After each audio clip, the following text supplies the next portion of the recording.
Hello students, उप सह संयोजक यौगिक ये चैप्टर हम पढ़ रहे हैं। Coordination compound. इस कोऑर्डिनेशन कंपाउंड में जो हमने लास्ट टर्न पर देखा, इससे पहले जो हमने पढ़ा है वो हम पढ़ रहे थे CFT crystal field theory. Crystal field theory जो हमने अभी तक पढ़ी है वो थी ऑक्टाहेड्रल के लिए यानी कि अष्टफलकीय संकुल के लिए, और एक हमने पढ़ा चतुष्फलकीय संकुल यानी कि टेट्राहेड्रल के लिए। यानी कि एक तो हमने पढ़ा है कोऑर्डिनेशन नंबर यानी कि समन्वय संख्या 6 के लिए। समन्वय संख्या 6 मीन्स कौन सी ज्योमेट्री बनेगी? ऑक्टाहेड्रल। ऑक्टाहेड्रल ज्योमेट्री के लिए हमने स्क्वायर बाइपिरामिडल ज्योमेट्री के लिए हमने CFT को पढ़ा। क्या पढ़ा था हमने इसके अंदर कि जब कोऑर्डिनेशन नंबर 6 है यानी कि अष्टफल की ज्यामिति। अष्टफल की ज्यामिति कैसे होती है? ये हो गया आपका सेंट्रल मेटल एटम यानी कि केंद्रीय धातु परमाणु या आयन, और इस तरह से लिगेंड जुड़े होते हैं। 1 2 3 4 4 लिगेंड तो जो है वो स्क्वायर शेप में, वर्ग में, और 2 लिगेंड जो होते हैं वो इस तरह से दो पिरामिड बना रहे हैं। ऐसी ज्योमेट्री होती है। यहां पर हम लिखते हैं L1 यानी कि ligand 1, ligand 2, ligand 3, ligand 4, ligand 5 and ligand 6। 6 ligand यहाँ पर जुड़े होते हैं। और आप ये देख रहे होंगे इसके अंदर कि जब ऑक्टाहेड्रल बनता है, अष्टफलक बनता है, तो जो लिगेंड्स आ रहे हैं वो अक्ष के अनुदिश आ रहे हैं। जैसे मान लीजिए ये एक्स अक्ष है, ये एक्स अक्ष इसको मान लिया एक्स, तो फिर ये वाई अक्ष हो गई, परपेंडिकुलर होती है अक्ष। एक्स और वाई के बीच में 90 डिग्री का एंगल होता है, इसीलिए तो ये एंगल 90 डिग्री है इनके बीच में। और ये एक्स है, ये वाई है, तो फिर ये अक्ष कौन सी हो जाएगी? जेड अक्ष हो जाएगी। तो इस तरह से अक्ष के अनुदिश जो है लिगेंड आ रहे हैं। तो जो ये लिगेंड आते हैं ये पहले से उपस्थित जो कक्षक हैं उस धातु के पास, उनमें जो इलेक्ट्रॉन्स हैं उनको रिपेल यानी कि प्रतिकर्षित करते हैं। प्रतिकर्षण के कारण डी कक्षकों में स्प्लिटिंग हो जाती है, विपाटन हो जाता है, वो 2 भागों में डिवाइड हो जाते हैं। जिनको ज्यादा प्रतिकर्षित किया गया है वो उनकी ऊर्जा ज्यादा हो जाती है, इसलिए T2G और EG 2 पार्ट में डिवाइड हो जाते हैं। इस तरह से हमने बनाया ये T2G कक्षक और ये EG कक्षक। ऐसा हमने पढ़ा था ऑक्टाहेड्रल में। और उसके बाद ये जो T2G और EG के बीच में जो ऊर्जा का अंतर है, जो ऊर्जा का जो गैप आ रहा है, इसी को लिखा था हमने डेल O यानी कि splitting energy in octahedral complex. ये ऐसा हमने पढ़ा। अब उसके बाद हम आए चतुष्फल की ज्यामिति यानी कि कोऑर्डिनेशन नंबर 4। कोऑर्डिनेशन नंबर 4 में ये ध्यान रखें 2 तरह का हाइब्रिडेशन पॉसिबल है। sp3 भी हो सकता है, dsp2 भी हो सकता है। हमने जो पढ़ा है वो sp3 के लिए पढ़ा है, ध्यान रखें। sp3 संकरण यानी कि चतुष्फलकीय ज्यामिति, टेट्राहेड्रल ज्योमेट्री की हम बात कर रहे हैं। टेट्राहेड्रल चतुष्फल की ज्यामिति की बात की जा रही है, उसके अकॉर्डिंग हमने बात की। इसमें जो चतुष्फल की ज्यामिति बनती है वो कुछ इस तरह से बनती है। ये तो हो गया धातु आयन, सेंट्रल मेटल आयन, और इस तरह से एक बॉन्ड है, 1 2 3 और 4।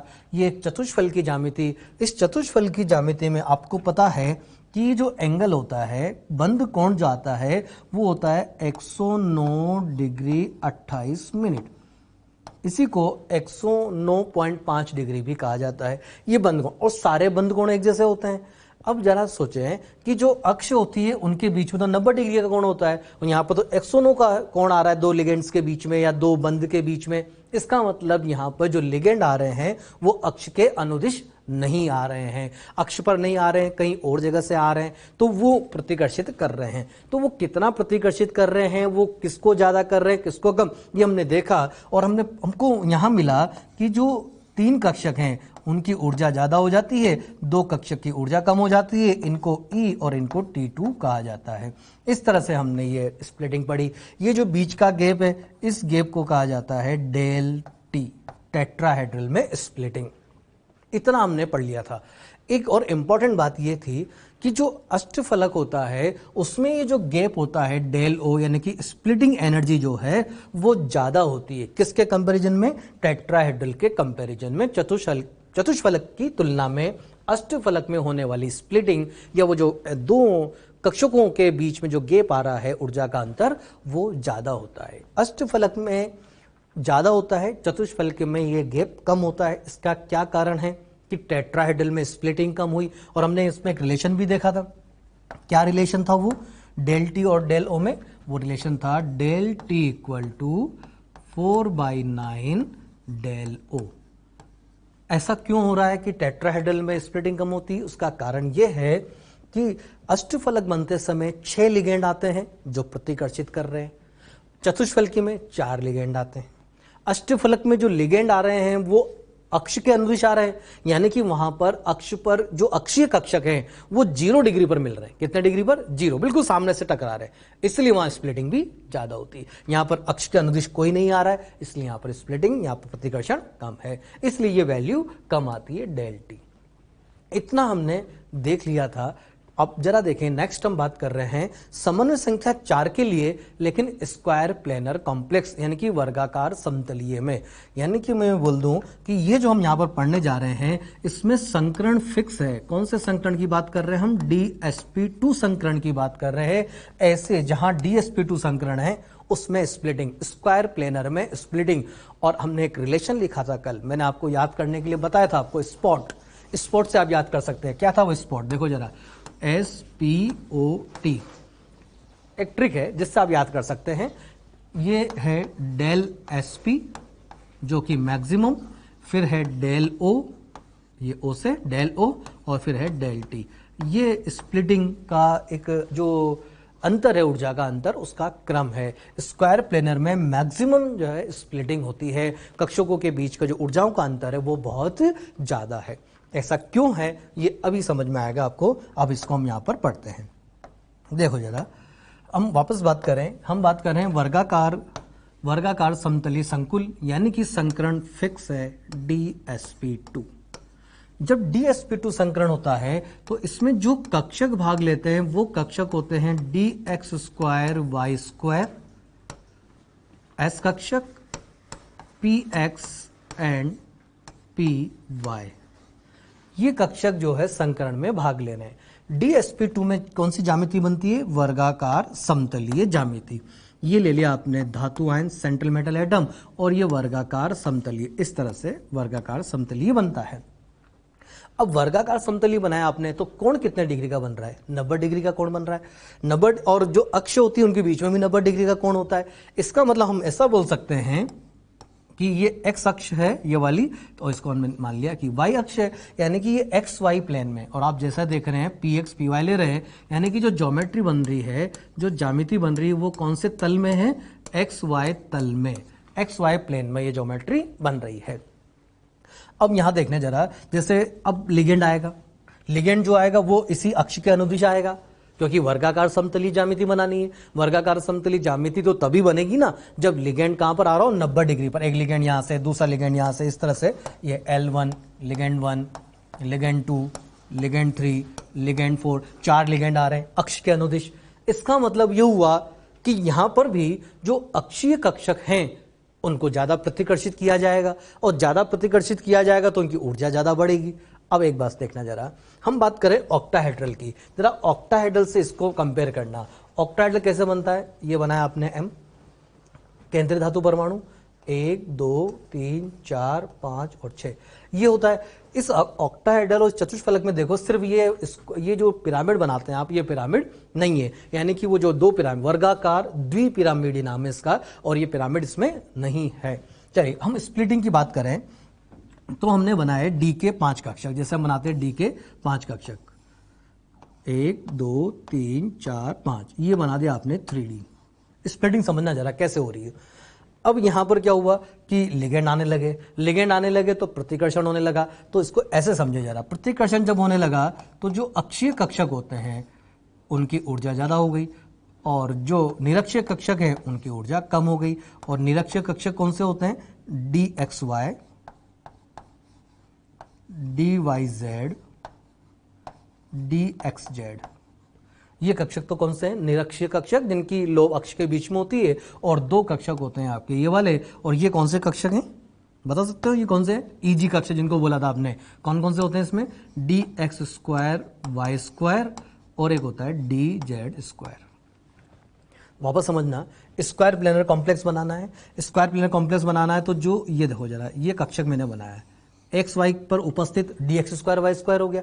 तो ये जो अक्षीय कक्षक है उनको ज्यादा प्रतिकर्षित किया और जो निरक्षीय थे उनको कम प्रतिकर्षित किया, क्योंकि लिगेंड कहां पर आ रहा है, अक्ष पर। लेकिन क्या आपको पता है कि इसमें जेड कक्षक भी कहीं आ रहा है क्या, इसमें कहीं पिरामिड भी बन रहा है क्या? नहीं, यानी कि डी जेड स्क्वायर का तो रोल ही नहीं है, डी जेड स्क्वायर तो इसमें आ भी नहीं रहा। इसलिए ये जो D x square Y square और डी जेड स्क्वायर है, इसमें भी ज्यादा प्रतिकर्षित जिसको किया गया है वो है D x square Y square, और जो डी जेड स्क्वायर है उसको कम प्रतिकर्षित या उसकी ऊर्जा कम है। हमने इसको ऑक्टाहेड्रल समझते हुए चले, ध्यान रखना ये सिर्फ ऑक्टाहेड्रल आप पढ़ चुके थे इसलिए बताया, एक्चुअल स्प्लिटिंग तो ये है। हुआ क्या, वापस समझना, जब वर्गाकार समतलीय बन रहा है तो एक्स वाई अक्ष के अनुदिश जो है वो लिगेंड आ रहे हैं। जब लिगेंड आ रहे हैं तो अक्ष वाले जो कक्षक है उनको ज्यादा प्रतिकर्षित किया। अब एक्स और वाई पर कौन सा कक्षक उपस्थित है जिसकी लोब एक्स वाई अक्ष पर ही हो, वो है D x square Y square, तो सबसे ज्यादा प्रतिकर्षित किया, वो चला गया। एक बात और बताना जरा मुझे, जैसे मान लीजिए ये एक्स अक्ष है, ये वाई अक्ष है, तो एक निरक्षीय कक्षक डी एक्स वाई वो इनके लोब के बीच यहां होगा, अक्ष के बीच में। एक्स अक्ष, ये एक्स अक्ष, ये वाई अक्ष, तो बीच में कौन सा आएगा, डी एक्स वाई। तो डी एक्स वाई भी इसी तल में उपस्थित है, जिस तल में ज्योमेट्री बन रही है उसी तल में डी एक्स वाई उपस्थित है। तो ये जो D x Y D Y जो डी एक्स जेड है, इनमें भी जो ये डी एक्स वाई कक्षक है इसको ज्यादा प्रतिकर्षित किया जाएगा, इसलिए एक कक्षक डी एक्स वाई इनमें से वो ज्यादा उसकी ऊर्जा होगी। तो ये डी एक्स वाई जो है कक्षक यहां होगा, डी एक्स वाई, और जो बाकी के दो कक्षक है उनकी ऊर्जा कम है, वो है D Y Z and D x Z. इस तरह से स्प्लिटिंग होती है वर्गाकार समतलीय ज्यामिति में। जरा वापस से सुनना एक बार फिर से कि क्या हमने बताया। यहां पर हम पढ़ रहे हैं वर्गाकार समतलीय के, किसके लिए पढ़ रहे हैं, वर्गाकार समतलीय ज्यामिति है उसके लिए स्प्लिटिंग। वर्गाकार समतलीय ज्यामिति को थोड़ी सी तुलना की मैंने ऑक्टाहेड्रल से पहले। ये मैंने बनाया अष्टफलक, और अष्टफलक में ये पिरामिड नहीं होते हैं, बस ऐसी की ऐसी ज्योमेट्री होती है। यहाँ भी अक्ष पर जो है वो लिगेंड है, यहाँ पर भी अक्ष पर ही लिगेंड आ रहे हैं, अक्ष के अनुदिश लिगेंड आ रहे हैं। यहाँ पर भी अक्षीय कक्षकों को ज्यादा प्रतिकर्षित किया जा रहा है, यहाँ भी अक्षीय कक्षकों को ज्यादा प्रतिकर्षित किया जाएगा। तो उसी के अकॉर्डिंग हमने स्टार्ट किया कि जो वर्गाकार समतलीय ज्यामिति होती है उसमें जो कक्षक हैं आपके n-1 डी कक्षक हैं, उनमें जो अक्षीय कक्षक होते हैं D x square Y square D Z square, ये तो ऊपर चले गए ज्यादा प्रतिकर्षण के कारण, बाकी के तीन नीचे आ गए। तो तीन जो नीचे आए वो कौन से कक्षक हैं, D x Y D Y Z D x Z, ये तीन कक्षक यहां पर हो गए। अब ये जो वर्गाकार समतलीय है और इसमें d x square Y square participate कर रहा है, क्योंकि डी एक्स वाई कक्षक जो एक्स वाई अक्ष है उस पर जो उपस्थित कक्षक है वो d x square Y square है, उसको ज्यादा प्रतिकर्षित किया गया। तो ये जो दो कक्षक हैं इनमें भी जो D x square Y square है उसको ज्यादा प्रतिकर्षित किया, तो उसकी ऊर्जा ज्यादा हो गई, और डी जेड स्क्वायर की ऊर्जा कम हो जाएगी।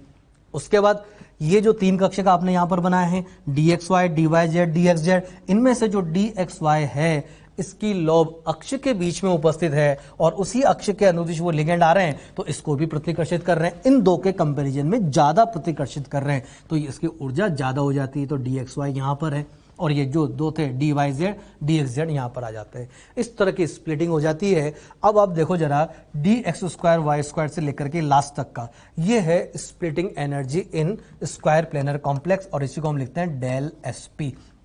इसलिए ये वैल्यू बहुत ज्यादा होती है, इसलिए स्क्वायर प्लेनर कॉम्प्लेक्स में जो स्प्लिटिंग हुई वो बहुत ज्यादा हुई।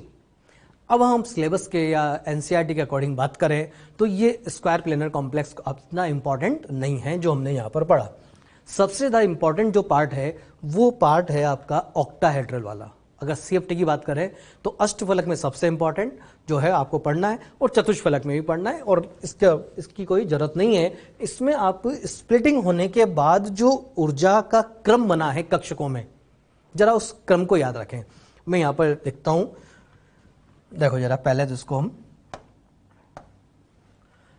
यहां पर सभी तीनों के लिए क्रम को लिख देता हूं कि क्या क्रम होता है। पहले हम बात कर रहे हैं ऑक्टाहेड्रल के लिए, ऑक्टाहेड्रल यानी कि अष्टफलक के लिए T2G और EG बनते हैं। T2G और EG में से किसकी ऊर्जा कम होती है, T2G कक्षकों की ऊर्जा कम होती है। DXY d Y Z D x z से ज़्यादा ऊर्जा होती है D x square Y square and d Z square की, और इनकी ऊर्जाएं समान होती हैं, इक्वल।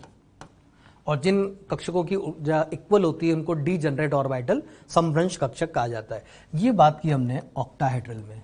ऑक्टाहेड्रल में ये ऊर्जा का क्रम बनता है D x Y D Y Z D x z तीनों की बराबर, और इन तीनों से ज्यादा किसकी है D x square Y square और डी जेड स्क्वायर, और इन दोनों की ऊर्जा आपस में बराबर होती है, समान ऊर्जा स्तर पर होते हैं। उसके बाद आता है टेट्राहेड्रल।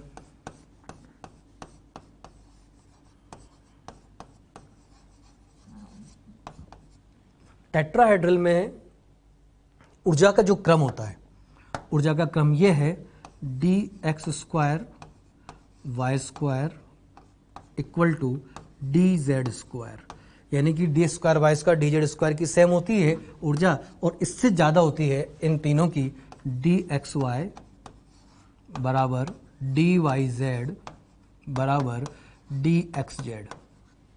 ये जो कक्षक हैं इनकी ऊर्जाएं ये बराबर होती है, इनसे ज़्यादा इसकी ऊर्जा होती है। जैसा कि हमने पहले भी बोला कि जस्ट रिवर्स होता है ऑक्टाहेड्रल का, किसमें टेट्राहेड्रल में। चलिए इसके बाद हमने पढ़ा स्क्वायर प्लेनर, यानी कि वर्गाकार समतलीय में स्प्लिटिंग। वर्गाकार समतलीय में अगर स्प्लिटिंग की देखें हम तो सबसे कम ऊर्जा वाला जो है वो D Y Z equal to D x Z, इन दोनों की तो ऊर्जा सेम और सबसे कम। इसके बाद कौन आएगा d Z square. D Z square के बाद किसकी ऊर्जा आती है डी एक्स वाई, और डी एक्स वाई से भी ज्यादा किसकी ऊर्जा है D x square Y square की। ये तीनों में स्प्लिटिंग के बाद जो कक्षक बन के आते हैं उनकी ऊर्जा स्तर का क्रम है। इसमें भी इंपॉर्टेंट ध्यान रखें, ऑक्टाहेड्रल वाला ज्यादा ध्यान रखें। ये हो गया आपका वर्गाकार समतलीय संकुल में क्रिस्टल क्षेत्र विपाटन, ये समन्वय संख्या 4 के लिए होता है वर्गाकार समतलीय। नेक्स्ट टॉपिक, ये CFT तक हमने पढ़ लिया। नेक्स्ट टॉपिक है कलर, रंग। किस तरह से कॉम्प्लेक्स कंपाउंड रंग प्रदर्शित करते हैं, क्यों उनमें कलर आ रहा है, किसकी वजह से कलर आ रहा है, इसका कारण अब हम यहां पर हम जानेंगे। जो वैलेंस बॉन्ड थ्योरी है वो कलर के बारे में कोई एक्सप्लेन नहीं करती है, कलर क्यों आते हैं कैसे आते हैं ये समझा नहीं पाई थी वैलेंस बॉन्ड थ्योरी, यानी संयुक्ता बंध सिद्धांत, और CFT से हम इसको समझते हैं। चलिए रंग आने का जो कारण है, कलर आने का जो कारण है, अगर एक मुख्य कारण की हम बात करें, कलर कई जगह कई कंपाउंड कलर है, तो कलर आने के कई सारे रीजन होते हैं। जैसे संकुल यौगिकों में कलर का रीजन होता है DD ट्रांजिशन। वो क्या है वो भी पढ़ने वाले हैं, लेकिन जरा एक बात सुने कि जो संकुल यानी कि कॉम्प्लेक्स कंपाउंड है उसमें कलर आने का कारण क्या है DD ट्रांजिशन। कई बार जैसे KMnO4 है, K2Cr2O7 है, उसमें भी कलर आता है, वो भी कलर्ड कंपाउंड है। उनमें कलर आने का रीजन होता है आवेश स्थानांतरण, चार्ज ट्रांसफर स्पेक्ट्रम, उसकी वजह से कलर आ रहा है। चार्ज इधर उधर जा रहा है, चार्ज को अट्रैक्ट किया जा रहा है, आवेश को अट्रैक्ट किया जा रहा है। इसी तरह से AgBr, AgI, AgCl, इनमें भी कलर होते हैं। उसमें कलर का कारण है पोलराइजेशन यानी कि ध्रुवणता, यानी कि कलर आने के कई सारे रीजन होते हैं। अलग अलग जगह डिफरेंट एग्जांपल्स हैं, डिफरेंट उनके रीजन हैं। जैसे F2Cl2, Br2I2 हेलोजेंस, ये भी कलर्ड होते हैं, वहाँ अलग कुछ कारण है, होमो लूमो ट्रांसफर है। तो कलर आने के कई सारे कारण हो सकते हैं, लेकिन इन सभी कारणों को अगर एक देखा जाए, एक कंक्लूजन निकाला जाए, एक निष्कर्ष पर पहुंचे हम, तो कलर आने का जो मुख्य कारण है वो है इलेक्ट्रॉन्स का इधर उधर जाना, यानी कि इलेक्ट्रॉन का ट्रांसफर, चार्ज का ट्रांसफर, आवेश का स्थानांतरण, आवेश इधर उधर जाए, इलेक्ट्रॉन उधर उधर जाए, एक उसमें ट्रांजिशन बने, संक्रमण बने, स्थानांतरण हो, ये कारण होता है कलर आने का। एक बात और, स्टूडेंट क्या समझते हैं कि जो पैरामैग्नेटिक है वो कलर्ड है, जो डायमैग्नेटिक है वो कलरलेस है? बिल्कुल ये लाइन पूरी तरह से सही नहीं है। ऐसा नहीं बोलते हैं कि पैरामैग्नेट अनुचुंबकीय है तो कलर्ड होगा, प्रतिचुंबकीय तो कलरलेस होगा, ऐसा नहीं है। कई कंपाउंड ऐसे हैं जो अनुचुंबकीय हैं फिर भी कलरलेस है, कई कंपाउंड ऐसे हैं जो प्रतिचुंबकीय है लेकिन फिर भी उनमें कलर होता है, उसमें रंग होता है। तो अब हम एक एक करके जो कारण हमने बताए उनको हम स्टडी करने जा रहे हैं। सबसे पहले हम जो पढ़ने जा रहे हैं कलर में, वो है संकुल यौगिकों में कलर का कारण, कॉम्प्लेक्स कंपाउंड में कलर का कारण। आप देख रहे हैं डिफरेंट टाइप के यहाँ पर कॉम्प्लेक्स लिखे हुए हैं और डिफरेंट टाइप के इनके कलर शो है। क्यों ऐसा होता है कि अलग अलग कलर शो कर रहे हैं? तो देखो जरा, संकुल यौगिकों में जो कलर का मुख्य कारण है वो होता है डी संक्रमण, डी ट्रांजिशन की वजह से कलर आता है संकुल यौगिकों में। ये डी ट्रांजिशन क्या है? डी ट्रांजिशन है T2G से EG में, EG से T2G में इलेक्ट्रॉन का ट्रांसफर। बस इलेक्ट्रॉन का ट्रांसफर होना चाहिए, कलर तभी आएगा। तो यहां इलेक्ट्रॉन का ट्रांसफर कहां हो रहा है? डी से डी में। डी से डी में मतलब डी से डी में जा रहा है, मतलब T2G से EG में, EG से T2G में। ये इलेक्ट्रॉन का ट्रांजिशन हो रहा है जिसकी वजह से कलर शो करते हैं कॉम्प्लेक्स कंपाउंड। अब अगर डी ट्रांजिशन हो रहा है, मतलब T2G से EG में इलेक्ट्रॉन जा रहा है, तो वो T2G और EG के बीच में जो ऊर्जा का अंतर है उतनी ऊर्जा अवशोषित करेगा, तभी तो इलेक्ट्रॉन ऊपर जाएगा। देखो जरा, T2G कक्षक से EG कक्षक में इलेक्ट्रॉन को जाना है तो कुछ ना कुछ ऊर्जा तो चाहिए ना। वो जो ऊर्जा अवशोषित की जाएगी, वो जो ऊर्जा ग्रहण की जाएगी, वो विजिबल रीजन से होनी चाहिए। कहां से होनी चाहिए? विजिबल रीजन से, तो हमको कलर दिखाई देगा। तो कलर आने का कारण क्या है? T2G से EG में इलेक्ट्रॉन का जाना और ऊर्जा अवशोषित की जाएगी। अब एक बात सुनो जरा, मान लीजिए T2G और EG के बीच में गैप कम है तो कम ऊर्जा अवशोषित करेगा। T2G EG के बीच में गैप ज्यादा है तो ज्यादा ऊर्जा अवशोषित करेगा। और ऊर्जा अगर ज्यादा होगी तो लैम्डा यानी कि वेवलेंथ यानी कि तरंग दैर्ध्य वो क्या हो जाएगी? कम, क्योंकि E और लैम्डा क्या होता है? Inversely proportional. इसका मतलब T2G से EG में इलेक्ट्रॉन जाने के लिए अगर ज्यादा ऊर्जा अवशोषित करनी पड़ रही, मतलब गैप ज्यादा है तो ज्यादा ऊर्जा अवशोषित करेगा, और ज्यादा ऊर्जा अवशोषित करेगा तो कम वेवलेंथ वाली जो लाइट है उसको एब्जॉर्ब करेगा, तब वो ट्रांजिशन हो पाएगा। अब इसको समझते हैं एग्जाम्पल से। पहले जरा नेक्स्ट लाइन देखें। संकुल यौगिक का रंग, उसका जो कलर है वो डिपेंड करेगा उसने कौन सी ऊर्जा, किस वेवलेंथ की ऊर्जा को अवशोषित किया। यानी कि EA जो लिखा गया है ये है एब्जॉर्ब्ड एनर्जी, अवशोषित ऊर्जा, तथा अवशोषित तरंगदैर्ध्य यानी कि लैम्डा, अवशोषित लैम्डा पर निर्भर करता है। कलर कौन सा आने वाला है तो वो कौन से कलर की ऊर्जा को अवशोषित किया गया उसके अकॉर्डिंग आ जाएगा। किसी भी कॉम्प्लेक्स का कलर हमको याद नहीं रखना है इसमें कि इसका कलर ये होगा, ऐसी कोई लिस्ट नहीं है। बस ध्यान रखें कलर आने का कारण क्या हुआ। हम बात कर रहे हैं कलर आने का कारण, कलर कौन सा आ गया। ये तो जो आने वाला है, जैसी लाइट अवशोषित की होगी उसके अकॉर्डिंग कलर आ गया होगा, उसका कॉम्प्लीमेंट्री कलर आ गया होगा। वो तो कलर तो जो आना है वो आ जाएगा, लेकिन कलर आया क्यों है उसका कारण हम पढ़ रहे हैं। और कलर आने का कारण है डी ट्रांजिशन। डी से डी में, T2G से EG में इलेक्ट्रॉन का जो ट्रांजिशन हुआ है, और ये ट्रांजिशन कैसे होगा? ऊर्जा अवशोषित की जाएगी। कौन से रीजन से होनी चाहिए? दृश्य प्रकाश क्षेत्र, विजिबल रीजन से होनी चाहिए लाइट जो अवशोषित की जा रही है। अब किस ऊर्जा की लाइट को अवशोषित किया जा रहा है, किस वेवलेंथ की लाइट को अवशोषित किया जा रहा है, उसके अकॉर्डिंग उसका कलर हो जाता है। चलिए जरा नेक्स्ट देखें हम। स्ट्रॉन्ग फील्ड लिगेंड की उपस्थिति में हम बात कर रहे हैं। जब कोई कॉम्प्लेक्स आपको दिया है उसमें लिगेंड स्ट्रॉन्ग है, लिगेंड अगर स्ट्रॉन्ग होगा तो आपको पता है T2G और EG के बीच में गैप ज्यादा होता है। लिगेंड अगर वीक होता है तो T2G EG के बीच में गैप कम होता है। तो अब एक बात समझना जरा, जैसे मान लीजिए यहां पर कोई इलेक्ट्रॉन उपस्थित है T2G में, और ये इलेक्ट्रॉन को ट्रांजिशन होकर के जाना है यहां पर, तभी तो कलर आएगा। इलेक्ट्रॉन का ट्रांजिशन होना है, ऊपर जाना है। अब ये ऊपर अगर इलेक्ट्रॉन जाएगा तो कितनी ऊर्जा अवशोषित करेगा? डेल O के बराबर ऊर्जा अवशोषित करेगा। अगर ये वैल्यू, ये डेल O जितना ज्यादा होगा, इसका मतलब जो एब्जॉर्ब्ड वेवलेंथ है, कौन सी वेवलेंथ की बात कर रहे हैं हम? एब्जॉर्ब एनर्जी ऊर्जा वो ज्यादा होगी। समझ रहे हैं? यानी कि अगर ये गैप ज्यादा है तो ऊर्जा जो अवशोषित हो रही है वो भी क्या होगी? ज्यादा होगी। और अगर अवशोषित ऊर्जा ज्यादा है तो वेवलेंथ क्या हो जाएगी? कम हो जाएगी, लैम्डा कम हो जाएगी। तो मीनिंग ये हुआ कि जितना स्ट्रॉन्ग लिगेंड होगा, जितना प्रबल लिगेंड होगा, T2G और EG के बीच में गैप उतना ज्यादा होगा। अगर ये गैप ज्यादा होगा तो ये डेल O की वैल्यू ज्यादा होगी। डेल O की वैल्यू ज्यादा होगी तो अवशोषित प्रकाश की जो ऊर्जा है वो भी ज्यादा होगी। अगर ऊर्जा ज्यादा होगी तो वेवलेंथ लैम्डा क्या हो जाएगी? कम हो जाएगी। लेकिन जस्ट रिवर्स है वीक फील्ड लिगेंड में। अगर वीक लिगेंड है, दुर्बल लिगेंड है, तो दुर्बल लिगेंड है तो T2G और EG के बीच में गैप कम है। T2G और EG के बीच में गैप कम है तो जो इलेक्ट्रॉन का ट्रांजिशन होना है, इस इलेक्ट्रॉन को यहां जाना है तो ये कम ऊर्जा अवशोषित करेगा क्योंकि गैप कम है। कम ऊर्जा अवशोषित करेगा यानी कि यहां पर अवशोषित होने वाली ऊर्जा कम, तो फिर लैम्डा क्या हो जाएगी? ज़्यादा, यानी कि अगर वीक लिगेंड है तो ज़्यादा लेमडा वाली लाइट को अवशोषित करते हैं, और अगर प्रबल लिगेंड है तो कम वेवलेंथ वाली लाइट को अवशोषित करते हैं और कलर दिखाई देता है। जरा वापस सुने, क्या ये बहुत इंपॉर्टेंट है, क्वेश्चन यहीं से बनता है। एक तो है कलर आने का कारण। कलर आने का कारण क्या होता है? D transition. ये क्या है डी ट्रांजिशन? T2G से EG में इलेक्ट्रॉन का जो ट्रांजिशन हो रहा है, T2G से EG में जो इलेक्ट्रॉन का ट्रांजिशन हो रहा है, ये है डी ट्रांजिशन। लेकिन अभी इलेक्ट्रॉन को यहाँ से यहाँ जाना है, तो ये जो ऊर्जा का अंतर है उतनी ऊर्जा अवशोषित करनी होगी, और अगर ये गैप जितना ज़्यादा होगा उतना ये डेल ओ का मान होगा। अगर डेल ओ ज़्यादा है तो अवशोषित होने वाली ऊर्जा भी, जो जिस लाइट को एब्जॉर्ब किया जा रहा है उसका ऊर्जा का मान ज़्यादा है, तो लेमडा कम है, तो कम लेमडा की लाइट को एब्जॉर्ब करेगा। और जस्ट इसका रिवर्स होता है वीक फील्ड लिगेंड, दुर्बल क्षेत्र लिगेंड में।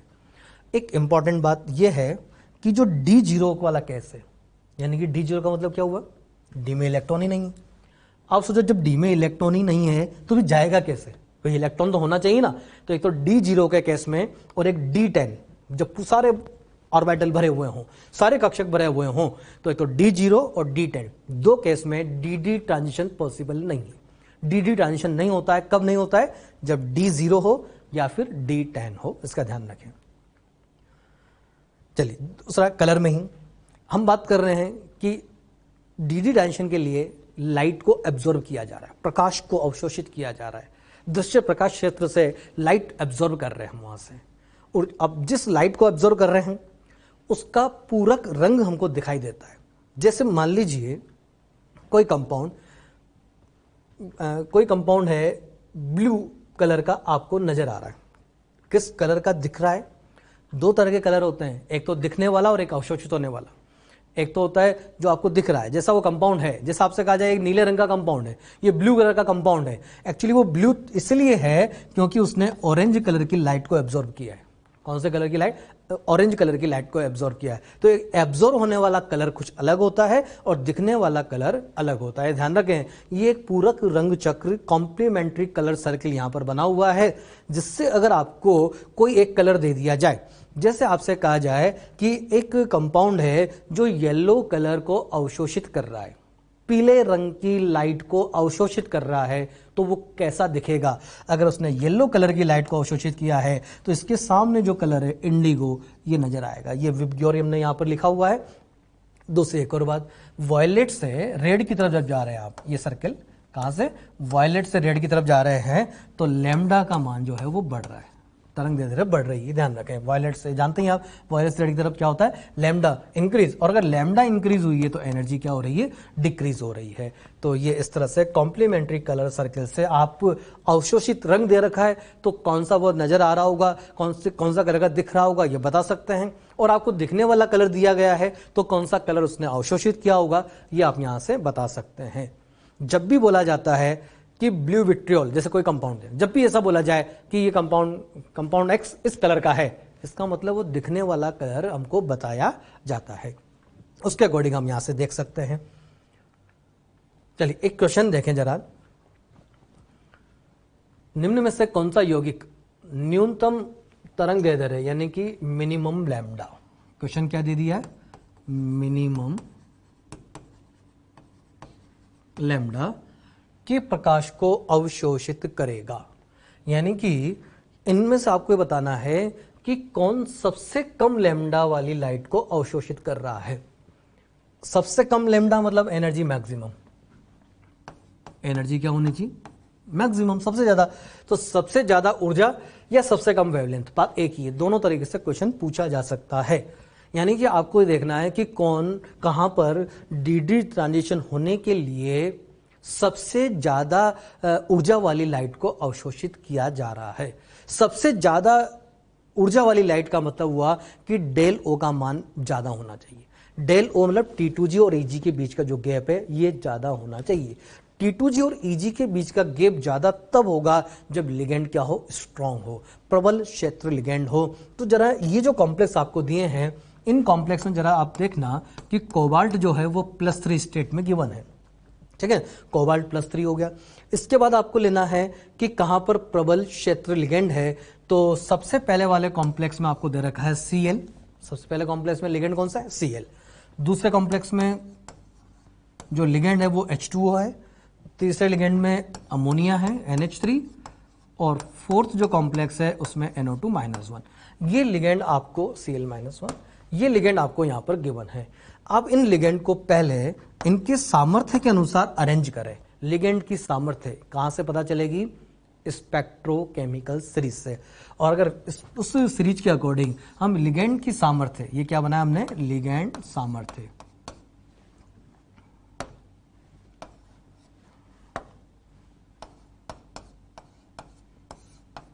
सामर्थ्य का क्रम है ये, लिगेंड की सामर्थ्य का क्रम ये बनेगा। Cl- से स्ट्रॉन्ग होता है वाटर, वाटर से स्ट्रॉन्ग होता है अमोनिया, और अमोनिया से स्ट्रॉन्ग होता है NO2-।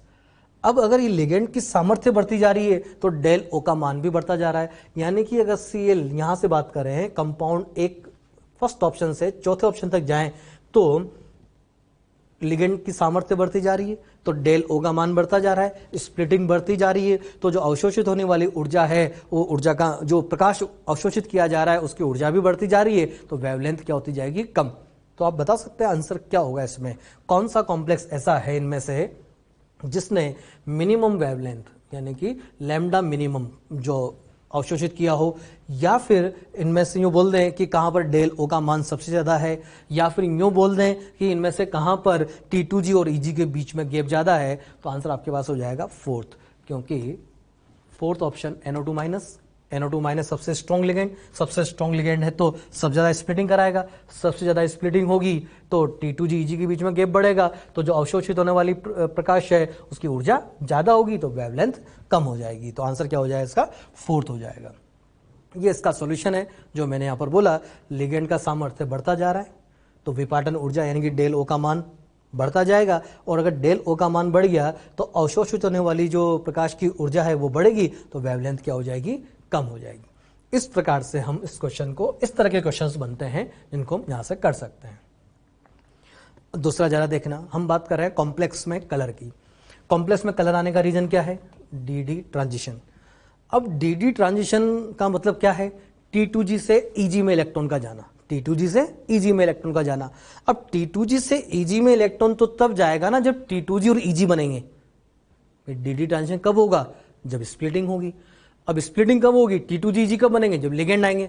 आपको पता है जब लिगेंड नहीं होता है, जब लिगेंड की एब्सेंस होती है, फ्री आयन की बात करें तो वहां कोई लिगेंड नहीं है, और जब कोई लिगेंड नहीं होता है तो पांचों d ऑर्बिटल समान ऊर्जा स्तर पर होते हैं, यानी कि कोई स्प्लिटिंग नहीं है। लिगेंड जैसे आया स्प्लिटिंग होने लगी तो T2G EG बनने लगे और फिर DD ट्रांजिशन हुआ। यानी कि DD ट्रांजिशन का मुख्य कारण क्या हुआ? स्प्लिटिंग। और स्प्लिटिंग का कारण क्या हुआ? लिगेंड। इसका मतलब यह हुआ कि किसी कॉम्प्लेक्स में अगर लिगेंड अनुपस्थित हैं तो फिर DD ट्रांजिशन वहां पर पॉसिबल नहीं है। यानी कि DD ट्रांजिशन होने के लिए लिगेंड होना जरूरी है, स्प्लिटिंग होना जरूरी है। जरा देखें एग्जांपल आप, TiCl3 कैसा कंपाउंड है? कलरलेस। कैटाइन और एनाइन कोई, अब जैसे ही आपने इसमें वाटर मिक्स किया या एक्वा सॉल्यूशन बनाया ऐसा बोल दें तो एक कंपाउंड बना TiCl3.6H2O। एक कॉम्प्लेक्स है, इसको ऐसे भी लिखा जाता है TiH2O6Cl3, जिसका कैसा कलर है? बैंगनी कलर का कंपाउंड है। ये बैंगनी कलर का कंपाउंड बना यहाँ से, क्यों? ये तो कलरलेस था, जैसे इसका एक्वा सॉल्यूशन बनाया क्यों बैंगनी हो गया? क्योंकि एक्वस मतलब water, water means ligand, ligand means splitting, splitting means T2G EG, यानी कि T2G EG बने तो ट्रांजिशन हो गया, इसलिए कलर आ गया। अब आपने क्या किया? ये जो कॉम्प्लेक्स बना है इसको हीट किया, इसको गर्म किया। जैसे आप इसको गर्म करेंगे इसमें से वाटर मॉलिक्यूल बाहर निकलने लगेंगे, वाटर वेपोराइज होने लगेगा, वाष्पित होने लगेगा, पानी निकलने लगेगा, वाटर के मॉलिक्यूल यहां से निकल जाएंगे, और जैसे ही वाटर मॉलिक्यूल निकलेंगे ये वापस से कैसा हो जाएगा? कलरलेस। क्योंकि वाटर नहीं है मतलब लिगेंड नहीं है, लिगेंड नहीं है तो स्प्लिटिंग भी नहीं है, स्प्लिटिंग नहीं है तो T2G EG नहीं है, T2G EG नहीं है तो फिर ट्रांजिशन भी नहीं है, और ट्रांजिशन नहीं है तो फिर कलर भी नहीं है, इसलिए यहां पर कलर नहीं आएगा। इसका एक इंपॉर्टेंट एग्जाम्पल देखें जरा, दूसरा सेकंड एग्जाम्पल जो कि एक इंपॉर्टेंट और पूछा भी जाता है इसके बारे में, वो है copper sulphate, CuSO4। Copper sulphate एक कलरलेस कंपाउंड, रंगहीन। जैसे ही आपने इसमें वाटर मिलाया या इसने वाटर को एब्जॉर्ब किया, इसमें वाटर मिक्स है, तो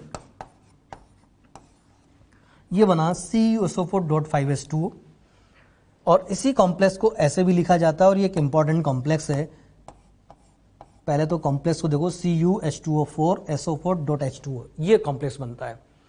नीट में क्वेश्चन आया हुआ है, प्रीवियस ईयर में ही आया है कि ब्लू विट्रियोल, इस कंपाउंड को ब्लू विट्रियोल भी कहा जाता है, नीला थोथा, ब्लू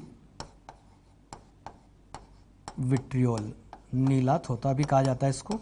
ये जो ब्लू विट्रियोल है, इसमें कितने वाटर मॉलिक्यूल उप सह संयोजक बंध से बंधित होते हैं, और यहाँ टोटल वाटर 5 हैं, जबकि उप सह बंध से कितने 4 है। ये एक इंपॉर्टेंट क्वेश्चन है कि इसमें 4 वाटर मॉलिक्यूल जो हैं वो कॉपर के साथ डायरेक्टली कोऑर्डिनेट बॉन्ड से बॉन्डेड होते हैं, जबकि डॉट करके हम कितना वाटर लिखते हैं 5, तो फिर एक वाटर मॉलिक्यूल का है वो बाहर की तरफ है।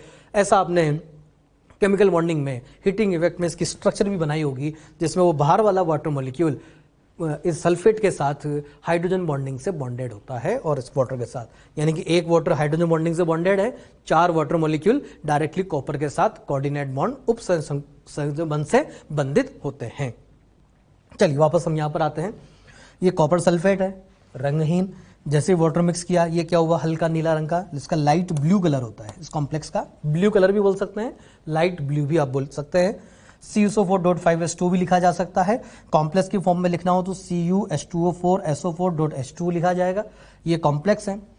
अब जैसे ही आपने इस कॉम्प्लेक्स को हीट किया, इसको आप गर्म करेंगे तो ये वाटर मॉलिक्यूल यहाँ से निकलेंगे, और जैसे वाटर मॉलिक्यूल निकलेंगे ये कैसा हो जाएगा, कलरलेस, रंगहीन। हम बोलते हैं इसको निर्जलीय कंपाउंड हो गया। कैसा हो गया ये, निर्जलीय, एनहाइड्रस हो गया। पहले हाइड्रेटेड फॉर्म में था, अब एनहाइड्रस हो गया, निर्जलीकृत कर दिया, वाटर मॉलिक्यूल निकल गए। जैसे वाटर मॉलिक्यूल निकले, लिगेंड निकल गया, लिगेंड नहीं रहा तो फिर स्प्लिटिंग भी नहीं हो पाएगी, स्प्लिटिंग नहीं हो पाएगी तो T2G नहीं बनेंगे, T2G नहीं बनेंगे तो DD ट्रांजिशन नहीं हो पाएगा, DD ट्रांजिशन नहीं हो पाएगा तो कलर भी नहीं आएगा, इसलिए वो रंगहीन हो जाता है, कलरलेस हो जाता है। यहीं पर एक बात और समझे जरा, कॉपर सल्फेट है, वाटर नहीं है, कैसा है, कलरलेस। एक यहाँ पर मॉइस्चर का टेस्ट की बात कर रहा हूं मैं, नमी का परीक्षण भी हम यहाँ से करते हैं। कैसे करते हैं नमी का परीक्षण, हमने लिया एनहाइड्रस, निर्जलीकृत कॉपर सल्फेट, कैसा है, रंगहीन, मतलब व्हाइट है, एक व्हाइट कलर का सब्सटेंस है, और आपने उसको यहाँ पर छोड़ दिया थोड़ी देर के लिए, और अगर वो धीरे धीरे नीला होने लगे तो इसका मतलब वो क्या कर रहा है, मॉइस्चर को, नमी को, वाटर को अवशोषित कर रहा है। इसका मतलब यहाँ पर क्या उपस्थित है, नमी उपस्थित है। इस तरह से मॉइस्चर का टेस्ट भी किया जा सकता है। कॉपर सल्फेट जो कि निर्जलीकृत है, व्हाइट कलर का है, थोड़ी देर के बाद वायु में खुला छोड़ देने पर अगर वो नीला हो रहा है, उसका रंग आने लग रहा है, इसका मतलब क्या हो रहा है कि वहां नमी उपस्थित है, वहां वाटर प्रेजेंट है और ये वाला कॉम्प्लेक्स बनने लगता है। ये हुआ कि जब लिगेंड होता है तो कलर आता है। चलिए नेक्स्ट एक और क्वेश्चन है। कोबाल्ट+3 एक कॉम्प्लेक्स है, कोई कोबाल्ट+3 का कॉम्प्लेक्स है, और आपसे पूछा गया है कि जो विजिबल रीजन है, दृश्य क्षेत्र, वहीं से लाइट को अवशोषित करेगा तभी कलर दिखाई देगा। तो अवशोषित जो किया जा रहा है उसमें जो लैम्डा है उसका बढ़ता हुआ क्रम, इंक्रीजिंग ऑर्डर बनाना है। यानी कि क्वेश्चन में क्या पूछा है आपसे, अवशोषित होने वाली लैम्डा का इंक्रीजिंग ऑर्डर, बढ़ता हुआ क्रम आपको यहां पर बनाना है कि कहां पर जो है वो लाइट जो अवशोषित की जा रही है उसकी लैम्डा बढ़ती जा रही है। तो वापस से वही क्वेश्चन है, ये लैम्डा के लिए पूछा है आपसे। देखो जरा आप इन कॉम्प्लेक्स को देखें। सबसे पहले तो जो कॉम्प्लेक्स आप देख रहे हैं इनमें जो लिगेंड आ रहा है वो लिगेंड है H2O, एक कॉम्प्लेक्स में H2O है, एक में EN है, इथाइलिन डाइअमीन, और एक में अमोनिया है NH3। ये 3 लिगेंड है जो कॉम्प्लेक्स में आपको गिवन है।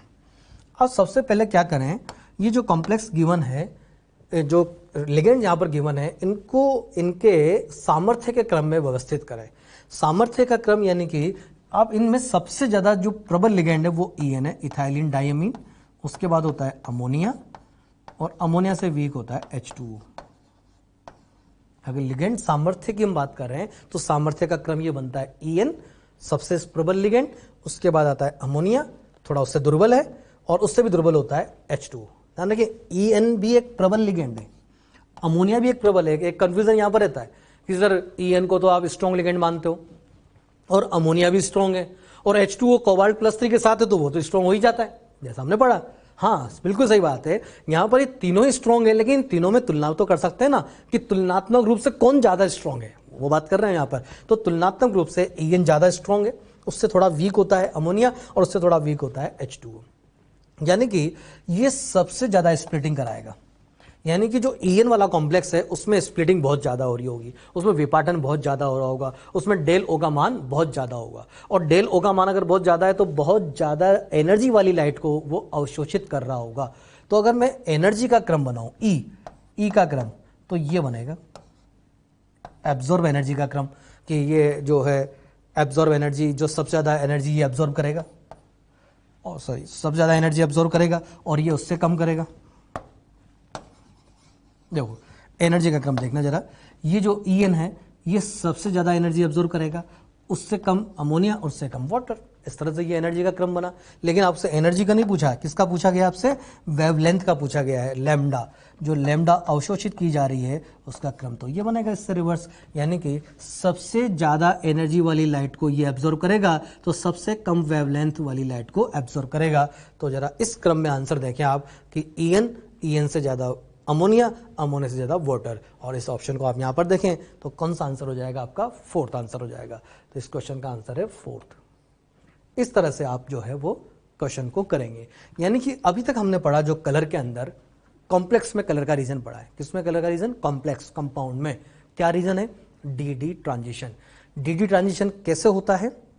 DD ट्रांजिशन के लिए हम क्या करते हैं कि जो T2G और EG है, T2G से EG में इलेक्ट्रॉन का जाना, ये DD ट्रांजिशन हुआ। जितना ज़्यादा गैप होगा उतनी ज़्यादा वो जो प्रकाश क्षेत्र, जो ऊर्जा ली जा रही है, जो एनर्जी ली जा रही है, उस एनर्जी का मान ज़्यादा होगा, क्योंकि ज़्यादा एनर्जी चाहिए ऊपर जाने के लिए इलेक्ट्रॉन को, तो लैम्डा कम हो जाएगा। उसी के आधार पर हमने इन क्वेश्चंस को किया है।